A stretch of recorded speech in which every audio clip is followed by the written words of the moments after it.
आज इस वीडियो में हम लोग डिसीज के बारे में पढ़ेंगे कि रोग क्या है। तो जब किसी जीव विशेषकर मनुष्य के शरीर का सामान्य कार्य यानी कि नॉर्मल फंक्शन बाधित हो जाता है और वह अस्वस्थता की स्थिति उत्पन्न हो तो उसको डिसीज़ कहते हैं। यानी कि जब हम अपने नॉर्मल फंक्शन को ठीक से नहीं कर पाते हैं, हमारे शरीर में कोई दिक्कत आ जाती है तो उसी को डिसीज यानी कि रोग कहते हैं। रोग होने के कई कारण होते हैं, जिसमें पहला है संक्रामक कारण यानी कि इन्फेक्शियस कॉसेस। तो ये जैसे माइक्रो ऑर्गेनिज्म की वजह से भी होते हैं। माइक्रो ऑर्गेनिज्म में bacteria, virus, fungi, protozoa, earthworm ये सब आते हैं।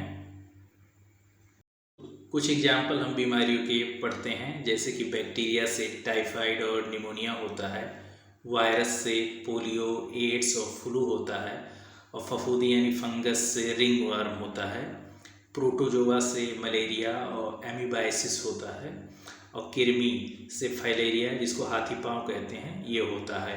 तो फाइलेरिया ये वैचेरिया बैनक्रॉफ्टी एक कृमि है, उसकी वजह से होता है। नॉन इन्फेक्शियस कॉसेस यानी कि असंक्रामक कारण है बीमारी होने के, जैसे कि पोषण की कमी। तो इस करवी ये विटामिन सी की कमी से होता है, और रिकेट्स जो है ये विटामिन डी की कमी से होता है। और कुछ आनुवंशिक कारण भी हैं, तो हेमोफीलिया, सिकल सेल एनीमिया ये आनुवंशिक कारण हैं। कुछ बीमारियां लाइफ स्टाइल की वजह से भी होती हैं, जैसे कि हृदय रोग हो गया, मधुमेह, मोटापा। ये सब बीमारियां हमारी ख़राब लाइफ स्टाइल की वजह से होती हैं। और कुछ कारण हैं जैसे एनवायरमेंटल फैक्टर हैं, जैसे कि प्रदूषण, रेडिएशन और धूम्रपान।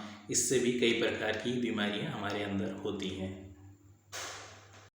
तो अब आगे हम लोग रोगों के प्रकार देखते हैं। तो ये संक्रामक रोग होते हैं जिसको कम्युनिकेबल डिसीज़ कहते हैं, और नॉन कम्युनिकेबल डिसीज़ ये होती हैं। तो पहले संक्रामक रोग के बारे में देखते हैं। तो ये एक व्यक्ति से दूसरे व्यक्ति में आसानी से फैलता है, और इसमें फैलने के तरीक़ों में हवा से होता है। तो हवा से टीबी और फ्लू ये फैलता है। पानी से जो फैलता है उसको वाटर बोर्न डिसीज़ कहते हैं। तो वाटर से हैजा, टाइफाइड ये सब फैलता है। और कीटों से जो बीमारियां होती हैं जिसको वेक्टर बोर्न डिसीज़ कहते हैं, तो ये मलेरिया हो गया, डेंगू हो गया, ये कीटों की वजह से होता है। और डायरेक्ट कांटेक्ट से बहुत सी बीमारियां होती हैं, जैसे कि त्वचा रोग यानी स्किन डिसीज़, और यौन रोग यानी कि सेक्सुअल डिसीज़, ये सब डायरेक्ट कांटेक्ट से होती हैं।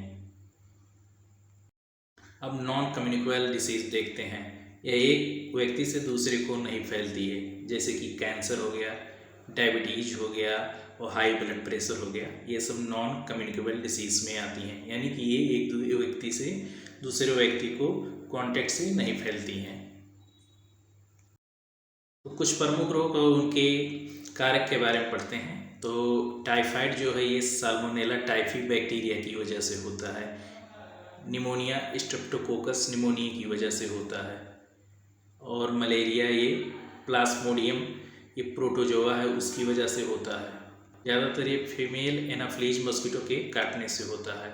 और एड्स HIV वायरस की वजह से होता है। पोलियो वायरस की वजह से होता है। और डेंगू ये डेंगू वायरस की वजह से होता है। इसमें एडीज मस्कीटो काटता है तब ये फैलता है। और फाइलेरिया जिसको हाथी पाँव कहते हैं, तो ये फाइलेरियल वर्म की वजह से होता है। तो अब इम्यूनिटी के बारे में देखते हैं।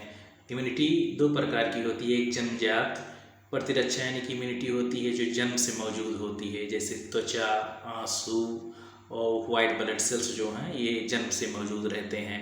और एक एक्वायर्ड इम्यूनिटी होती है, यानी कि अर्जित, ये हम बाहर से एक्वायर्ड करते हैं, तो जीवन में सीखी जाती है। जैसे संक्रमण झेलने या टीका जो है ये एक्वायर्ड इम्यूनिटी में आता है। तो ऐसे ही वीडियो के लिए आप हमारे चैनल को सब्सक्राइब जरूर करें। धन्यवाद।